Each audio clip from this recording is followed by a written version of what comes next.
আসসালামু আলাইকুম প্রিয় দর্শক।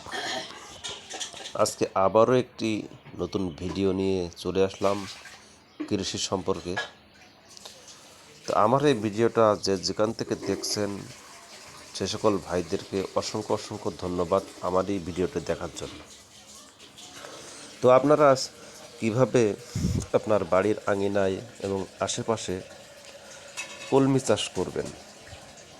কলমি শাক আমাদের খুবই একটি ভিটামিন সবজি।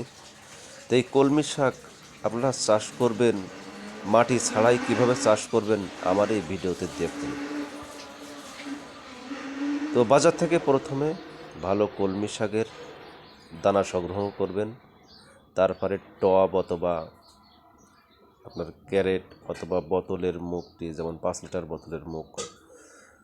তো মাটির চাইতে আপনার কলমি শাকটি পানিতে বেশি ভালো হয়। তো কলমি শাক চাষ করতে চাইলে আমার এই ভিডিওটা আপনাকে সম্পূর্ণ দেখতে হবে। সম্পূর্ণ না দেখলে কখনো আপনি সঠিক নিয়মে মাটি ছাড়াই কলমি শাকের চাষ করতে পারবেন না। তো দেখুন বন্ধুরা, আমি কিভাবে এই কলমি শাকের চাষ করলাম। চাষ করে নিজে রান্না করে খাই এবং প্রচুর পুষ্টি পাই। তো কলমি শাক খুবই ভিটামিন। তো বর্তমান বাজারে এখন কলমি শাক এক মুঠা কিনতে গেলে 20 টাকা। তো আপনার বাড়ির আশেপাশে একটা ছায়া জায়গায় হয়, সমস্যা নেই, পানিতে আরও ভালো হয়। তা যাই হোক, ভিডিওটা লং হয়ে যায়, আর কিছু বললাম না।